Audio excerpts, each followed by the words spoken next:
Geçmiş olsun. Sağ olasın, hoş geldin. Sağ ol, ne var da iyi misiniz?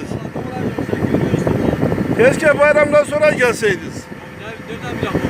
Vallahi sabahtan niye haber vermediniz? Sabah akşama doğru haber verdik. Çünkü bayağı kar bastırdı akşama doğru.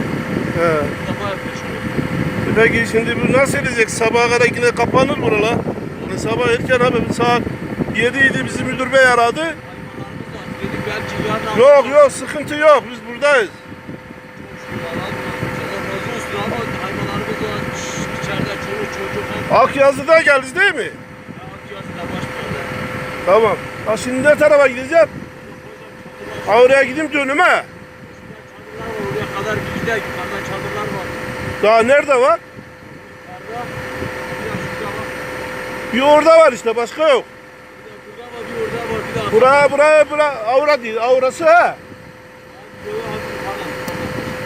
Avradan yukarı var mı? Yukarı nerede daha var? Sana burada. Dağda yok. Onları gördüm he.